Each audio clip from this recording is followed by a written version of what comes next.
Hello students, इससे just पिछली video में हमने स्टार्ट किया था न्यूक्लियर फिजन प्रोसेस, जिसमें हमने बताया एक हैवी न्यूक्लियर ब्रेकडाउन होता है टू इंटरमीडिएट न्यूक्लियस में। तो उसी वीडियो को हम कह सकते हैं आगे हम कंटिन्यू कर रहे हैं। इसमें the two fission products of intermediate masses have different mass numbers. तो आफ्टर न्यूक्लियर फिजन कह सकते हैं जो अपने पास इंटरमीडिएट मासेस के दो न्यूक्लियाई बनते हैं उनके मास नंबर डिफरेंट होते हैं। Generally they are also radioactive, और जो प्रोडक्ट्स अपने पास बनते हैं वो भी जनरली क्या है, रेडियो एक्टिव होते हैं और ये अनस्टेबल भी होते हैं। तो ये कंटिन्यूसली हम कह सकते हैं अपने अंदर से बीटा पार्टिकल्स को अमिट करते रहते हैं कब तक, जब तक कि ये अपने कोई स्टेबल प्रोडक्ट तक ना पहुंच जाएं। तो generally they are also radioactive. Such products undergo beta decay and it forms a chain till a stable product is obtained.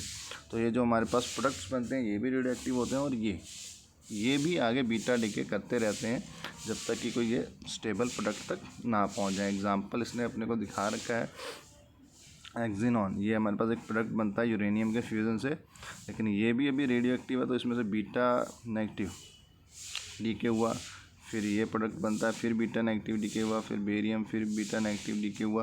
तो इस तरीके से हमारे पास ये डीके होते जाते हैं और कब तक होते हैं, जब तक कि हमारे पास फाइनली कोई स्टेबल प्रोडक्ट नहीं बन जाता है।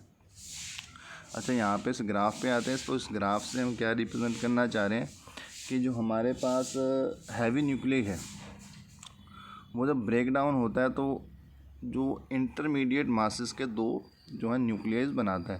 तो यहाँ पे नीचे मास नंबर शो कर रखा है यहाँ पे। तो हम कह सकते हैं कि पर्टिकुलर इस मास और इस मास नंबर के हमारे पास जो है दो न्यूक्लियस बनेंगे। तो मेनली हमारे पास इस रेंज में कह सकते हैं, इस रेंज के जो है इंटरमीडिएट न्यूक्लियस बनते हैं, ना तो बिल्कुल बीच के, ना बिल्कुल स्मॉल, ना बिल्कुल हैवी। तो हमारे पास इस रेंज के दो प्रोडक्ट्स बनते हैं न्यूक्लियर फिजन के अंदर। चलिए नेक्स्ट अपने पास explanation of nuclear fusion by liquid drop model. तो ये न्यूक्लियर फ्यूज़न होती किस तरीके से है, इसको हम एक लिक्विड ड्रॉप मॉडल से भी एक्सप्लेन कर सकते हैं। तो when a heavy nuclear like uranium 235 absorb slow moving neutron या स्लो एनर्जी न्यूट्रॉन कह सकते हैं, उनको हम थर्मल न्यूट्रॉन्स कहते हैं। जब यूरेनियम 235 इन थर्मल न्यूट्रॉन्स को अब्जॉर्ब करता है, then the potential energy release to the nucleons. तो इस प्रोसेस में हम कह सकते हैं जैसे ही वो न्यूट्रॉन अब्जॉर्ब करेगा न्यूक्लियस, तो वहाँ पे पोटेंशियल एनर्जी जो है न्यूक्लियॉन्स की वो इंक्रीज़ हो जाती है या फिर कन्वर्ट हो जाती है एक्साइटेशन एनर्जी में। Then the potential energy related to the nucleon transforms into the internal excitation energy of the nucleus. तो कह सकते हैं न्यूट्रॉन अब्जॉर्व करते ही हमारे पास जो पोटेंशियल एनर्जी है उस न्यूक्लियस की वो ट्रांसफॉर्म हो जाती है एक्साइटेशन एनर्जी में। In this process the excitation energy is obtained around 6.5 mega electron volt. और इस प्रोसेस के अंदर जो अपने पास एक्साइटेशन एनर्जी आती है वो almost 6.5 mega electron volt. And the nucleus starts vibrating.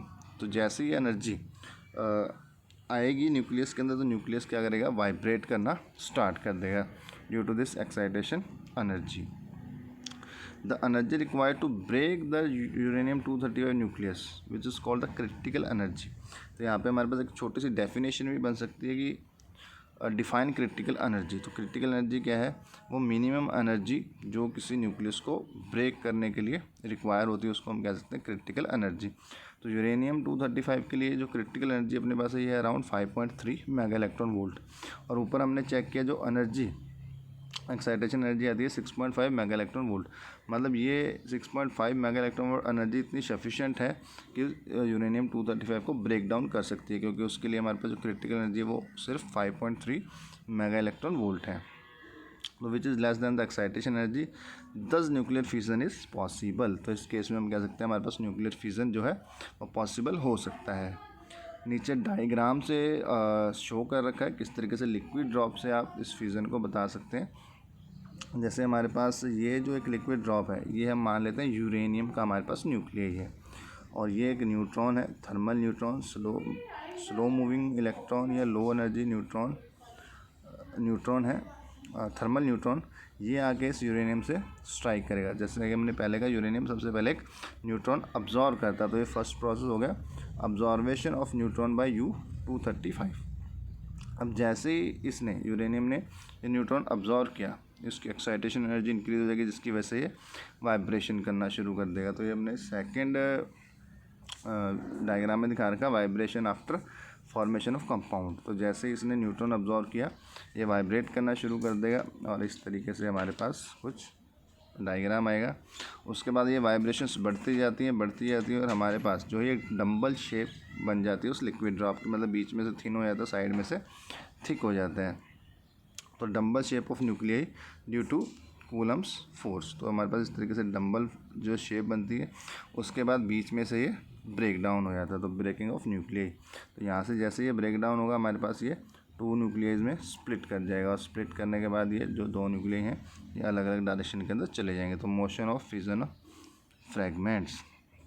तो बड़ा सिंपल सा मॉडल है, वही कि हमारे पास यूरेनियम 235 है, इसने एक न्यूट्रॉन अब्जॉर्व किया, एक्साइटेशन एनर्जी बढ़ी, इसकी वाइब्रेशंस हुई, वाइब्रेशंस की वजह से इसमें डंबल शेप बननी शुरू हुई, बीच में से ब्रेक डाउन होगा, इसका बीच में से ब्रेक डाउन हुआ तो ये 2 न्यूक्लियस में कन्वर्ट हो गया और ये 2 न्यूक्लियस फिर अलग अलग डायरेक्शन के अंदर मोशन कर जाते हैं। तो ये हम कह सकते हैं हमारे पास न्यूक्लियर फ्यूज़न का प्रोसेस है according to liquid drop model. तो nuclear fusion process according to liquid drop model.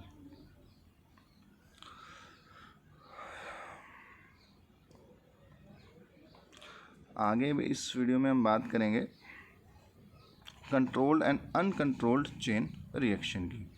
अभी हमने कहा जैसे फ्यूज़न प्रोसेस है, इसमें क्या होता है कि एक न्यूट्रॉन अब्जॉर्ब करता है यूरेनियम और 2 इंटरमीडिएट न्यूक्लियाई में ब्रेक डाउन हो जाता है। लेकिन इस प्रोसेस में हम कह सकते हैं हमारे पास कुछ न्यूट्रॉन्स और भी प्रोड्यूस होते हैं जब ये न्यूक्लियर फ्यूज़न प्रोसेस होता है, और जब वो एडिशनल न्यूट्रॉन्स प्रोड्यूस होते हैं वो आगे किसी दूसरे यूरेनियम न्यूक्लियाई के अंदर फ्यूज़न करा सकते हैं। तो इस तरीके से फ्यूज़न जो है आगे आगे कंटिन्यू होता जाता है। तो यहाँ पे अपने पास 2 तरीके के चेन रिएक्शंस आते हैं, एक तो कंट्रोल्ड और एक अनकंट्रोल्ड। तो इनमें क्या डिफरेंस है चलिए देखते हैं। A chain reaction refer to a process in which neutron released in fusion produce an additional fusion in at least 1 further nuclei. तो चेन रिएक्शन कब पॉसिबल होगा, तो कह रहा है जब चेन रिएक्शन पॉसिबल तभी होगा जब हमारे पास जो न्यूक्लियर फ्यूज़न के टाइम पे एडिशनल न्यूट्रॉन्स रिलीज़ हो रहे हैं वो कम से कम आगे जाके एक किसी न्यूक्लियाई को और फ्यूज़न करवा सकें। तो वो एक न्यूट्रॉन आगे फ्यूज़न करवाएगा, उस यूरेनियम का जब फ्यूज़न हुआ तो वहाँ से भी हमारे पास एडिशनल एक न्यूट्रॉन रिलीज़ हो, वो भी आगे किसी दूसरे न्यूक्लियाई के साथ न्यूक्लियस उसको अब्जॉर्व करेगा और उसकी भी फ्यूज़न होनी स्टार्ट हो जाएगी। तो ये प्रोसेस कंटिन्यू आगे आगे आगे आगे चलता जाएगा। तो इस तरीके से हम कह सकते हैं हमारे पास एक चेन रिएक्शन आता है। This nucleus in turns produce neutrons, वो न्यूक्लियस फिर से न्यूट्रॉन्स प्रोड्यूस करेगा एंड द प्रोसेस रिपीट, और ये प्रोसेस आगे आगे रिपीट होता जाएगा। तो इसको हम कहते हैं चेन रिएक्शन। अब यहाँ पे अपने पास ये चेन 2 तरीके की बन सकती है, एक तो कंट्रोल्ड और एक अनकंट्रोल्ड। दिस प्रोसेस में बी कंट्रोल्ड, अगर आप इस प्रोसेस को कंट्रोल कर लेते हो चेन रिएक्शन को, तो ये अपने पास कह सकते हैं न्यूक्लियर पावर्स जो हैं उनको हासिल करने में हम इसको मदद ले सकते हैं अगर आप इस रिएक्शन को कंट्रोल कर सकते हो। जैसे हमारे पास न्यूक्लियर पावर प्लांट्स हैं, तो वहाँ पे जो न्यूक्लियर रिएक्शन होते हैं वो कंट्रोल्ड रिएक्शंस होते हैं। वहाँ पे आप इन रिएक्शन से जो एनर्जी रिलीज़ हो रही है उसको आप यूज़ कर सकते हो। और अनकंट्रोल्ड, और ये रिएक्शन अनकंट्रोल्ड भी हो सकते हैं। अनकंट्रोल्ड जब ये रिएक्शन होंगे तो इस केस में क्या होता है हमारे पास बहुत सारी एनर्जी एक साथ रिलीज़ होती है, जो कि हम न्यूक्लियर वेपन्स वगैरह में इस अनकंट्रोल्ड चेन रिएक्शन को जो है यूज़ करते हैं। तो अभी हम आगे देखेंगे कि कंट्रोल और अनकंट्रोल्ड चेन रिएक्शन क्या है और ये किस तरीके से होते हैं। नेक्स्ट इसमें अपने पास एक डेफिनेशन आती है न्यूट्रॉन मल्टीप्लिकेशन फैक्टर, या फिर आप रिप्रोडक्शन फैक्टर भी कह सकते हो, इसको हम के से डिनोट करते हैं। It represents the average number of neutrons obtained in each fusion. तो ये नंबर अपने को क्या बताता है कि आपके पास एवरेजली कितने न्यूट्रॉन्स रिलीज़ हो रहे हैं एक फ्यूज़न प्रोसेस के अंदर। अब एक फ्यूज़न प्रोसेस के अंदर हमारे पास नंबर ऑफ़ न्यूट्रॉन जो रिलीज़ होते हैं वही डिसाइड करते हैं कि आगे हमारा रिएक्शन कैसा होगा, कंट्रोल्ड होगा या अनकंट्रोल्ड होगा। तो यहाँ पे चलिए के की अगर हम बात करें, रिप्रोडक्शन फैक्टर या न्यूट्रॉन मल्टीप्लिकेशन फैक्टर, ये है rate of production of neutrons divided by rate of loss of neutrons, मतलब कि कितने न्यूट्रॉन्स फ्यूज़न प्रोसेस के अंदर प्रोड्यूस हो रहे हैं और उनमें से कितने न्यूट्रॉन्स जो हैं इस फ्यूज़न प्रोसेस में यूज़ हो रहे हैं। तो कितने न्यूट्रॉन्स प्रोड्यूस होंगे डिवाइडेड बाय कितने न्यूट्रॉन्स यूज़ होंगे या लॉस होंगे ड्यूरिंग फ्यूज़न। इस रेशियो को हम कहते हैं न्यूट्रॉन मल्टीप्लिकेशन फैक्टर।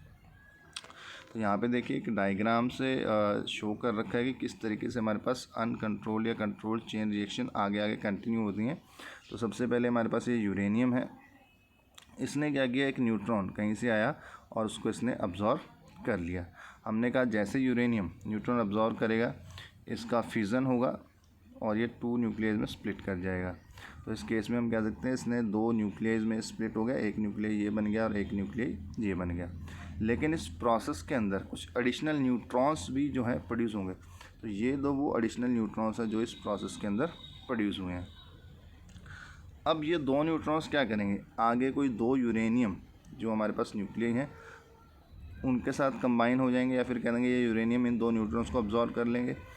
अब ये 2 न्यूट्रॉन्स अगर 2 जो हमारे पास यूरेनियम न्यूक्लियस हैं, अगर ये 2 न्यूट्रॉन्स अब्जॉर्व कर लेते हैं तो इनका भी आगे फ्यूज़न हो जाएगा। अब इसका फ्यूज़न हुआ, 2 प्रोडक्ट इसने बना दिए और साथ में 2 न्यूट्रॉन्स इसने रिलीज़ कर दिए। सिमिलरली इसने भी 2 प्रोडक्ट बनाए और 2 न्यूट्रॉन्स रिलीज़ कर दिए। अब ये जो एडिशनल न्यूट्रॉन्स हैं ये फर्दर आगे किसी न्यूक्लियाई के साथ जो है फ्यूज़न करवा सकते हैं। तो इस तरीके से आप कह सकते हो हमारे पास एक यूरेनियम है, इनिशियली इसने न्यूट्रॉन अब्जॉर्व किया, फ्यूज़न हुई, 2 न्यूट्रॉन्स हमारे पास प्रोड्यूस हुए, उन्होंने आगे 2 न्यूक्लियाई में जो है फ्यूज़न किया, उसके बाद हमारे पास 4 न्यूट्रॉन्स हो रहा है। और इस तरीके से ये जो रिएक्शन है ये आगे आगे कंटिन्यू होता जाता है। तो स्टेप्स दिखा रखे ना, generation, germination state, germination state, generation stage 3 और ये 4। हमारे पास इसी तरीके से जो स्टेजेस हैं ये आगे आगे बढ़ते चलते हैं और ये रिएक्शन कंटिन्यू होता रहता है। इसको हम कहते हैं चेन रिएक्शन। लेकिन ये चेन रिएक्शन को कंट्रोल करना बहुत ज़रूरी है। अगर आप इसको कंट्रोल नहीं करेंगे तो सडन एक्सप्लोजन होगा, जैसा कि हमने बात किया। अनकंट्रोल्ड चेन रिएक्शन हमारे पास यूज़ होता है न्यूक्लियर वेपन्स में। तो उसको कंट्रोल करके आप इस प्रोसेस के अंदर जो एनर्जी रिलीज़ होती है उसको आप यूज़ कर सकते हो। तो यहाँ पे हमने बात की थी ऊपर एक न्यूट्रॉन मल्टीप्लिकेशन फैक्टर के की।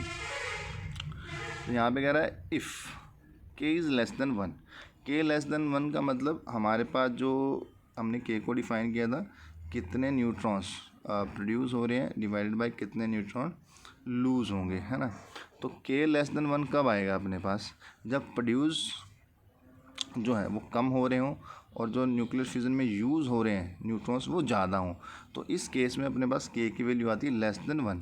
तो ऐसे केसेस में क्या होगा, हमारे पास न्यूट्रॉन प्रोड्यूस कम हो रहे हैं और यूज़ ज़्यादा हो रहे हैं, तो ऐसे रिएक्शंस आगे सस्टेन नहीं कर पाते हैं, है ना। तो ये रिएक्शन आगे पॉसिबल नहीं होंगे। तो हमारे पास if K is less than 1 then a self sustaining chain reaction is not possible. तो वो सेल्फ सस्टेन चेन नहीं बनेगी, वो न्यूट्रॉन्स 1-2 फ्यूज़न करवाएंगे और उसके बाद ख़त्म हो जाएंगे। तो वो चेन को आगे कंटिन्यू नहीं कर पाएंगे अगर आपके पास के की वैल्यू लेस देन 1 होती है। सेकंड कह रहा है if K is greater than 1, मतलब हमारे पास जो न्यूट्रॉन प्रोड्यूस हो रहे हैं वो ज़्यादा हैं और जो यूज़ हो रहे हैं वो कम है। तो हमारे पास क्या होगा, कुछ एडिशनल न्यूट्रॉन्स बच जाएंगे। अब वो एडिशनल न्यूट्रॉन क्या करेंगे, वो आगे फ्यूज़न प्रोसेस करवा सकते हैं। तो इस तरीके का जो रिएक्शन होगा इसको हम कहते हैं ये हमारे पास चेन रिएक्शन है ना, आगे सस्टेनेबल चेन बना सकता है। If K is greater than 1 then the rate of reaction increase rapidly. तो इस केस में हमारे पास रिएक्शन का रेट अचानक से इंक्रीज़ हो जाएगा। क्यों हो जाएगा, क्योंकि हमारे पास न्यूट्रॉन्स एडिशनल अवेलेबल हो जाएंगे और वो आगे आगे फ्यूज़न करवाते जाएंगे। In this case the reaction is said to be uncontrolled. और इस केस में हम कह सकते हैं हमारे पास रिएक्शन अनकंट्रोल्ड होगा, है ना। क्यों अनकंट्रोल्ड होगा, एक फ्यूज़न के बाद एक फ्यूज़न प्रोसेस से अगर हमारे पास दो या दो से ज़्यादा न्यूट्रॉन्स आते हैं तो वो एक साथ 2 या 3 आगे न्यूक्लियस को फ्यूज़न करवा सकते हैं। वो आगे 6 को, फिर वो आगे 9 को, इस तरीके से ये प्रोसेस बढ़ता जाता है और फ्यूज़न एकदम से जो है एक्सप्लोज़न का रूप धारण कर लेती है, जिसमें हमारे पास एकदम से एनर्जी रिलीज़ होती है। तो in this case the reaction is said to be uncontrolled and proceeds rapidly and form such a large amount of heat. तो इस प्रोसेस के अंदर आपके पास के की वैल्यू 1 से ज़्यादा है, न्यूटन मल्टीप्लिकेशन फैक्टर अगर 1 से ज़्यादा है, तो हमारे पास ये रिएक्शन है ये बड़ी रैपिडली आगे फॉरवर्ड होगा, इसमें large amount of heat produce होगी in a small time and ultimately it can give rise to explosion. और लास्ट में कैसे एकदम से उसके अंदर से धमाका होगा उस सैंपल के अंदर से, अगर आप अनकंट्रोल्ड चेन रिएक्शन करवा रहे हो। Atomic bomb is such an uncontrolled chain reaction. तो जो हमारे पास एटॉमिक बॉम्ब्स, न्यूक्लियर बॉम्ब्स बने हैं, वो सारे इसी फंडा के ऊपर बेस्ड है कि उनके अंदर हम अनकंट्रोल्ड चेन रिएक्शन करवाते हैं तो एकदम से एनर्जी रिलीज होती है, जिससे हमारे पास जो है एक्सप्लोजन होता है। तो ये हो गई के की वैल्यू अगर लेस देन 1 हो तो हमारे पास सेल्फ सस्टेन चेन नहीं बनेगी, और के की वैल्यू अगर 1 से ग्रेटर है तो अपने पास जो रिएक्शन होगा वो अनकंट्रोल्ड होगा, अनकंट्रोल्ड चेन रिएक्शन होगा। अब हम बात करते हैं कि अगर हमारे पास के की वैल्यू इक्वल्स टू 1 हो तब क्या होगा। तो इस तरीके के जो रिएक्शंस हैं उनको हम कह सकते हैं controlled chain reaction. If K is 1 मतलब जितने न्यूट्रॉन्स प्रोड्यूस हो रहे हैं उतने न्यूट्रॉन्स यूज़ होते जाएं। तो ये एक सिस्टमैटिक तरीके से चेन को आगे कंटिन्यू कर सकते हैं। तो if K is 1 then the reaction is self sustain. तो सेल्फ सस्टेन भी हो सकता है। Such type of reaction is called controlled chain reaction. तो ऐसे रिएक्शंस को हम कह सकते हैं controlled chain reaction. In nuclear reactors K equals to 1 is kept. तो हम कह सकते हैं जो न्यूक्लियर रिएक्टर्स हैं जहाँ पे हम न्यूक्लियर फ्यूज़न प्रोसेस से एनर्जी जो है लेते हैं, उससे बिजली बनाते हैं, तो ऐसे न्यूक्लियर रिएक्टर्स के अंदर जो हमारे पास के की वैल्यू हम 1 रखते हैं ताकि वो रिएक्शन क्या है कंट्रोल्ड रहे। इस वीडियो में बेटा हम इतना ही डिस्कस करेंगे। इसी वीडियो को हम आगे कंटिन्यू करेंगे क्योंकि ये वीडियो बहुत लंबा हो जाएगा अगर मैं इसको आगे इसी में कंटिन्यू करता हूँ। तो चलिए मिलते हैं नेक्स्ट वीडियो के अंदर। Thank you.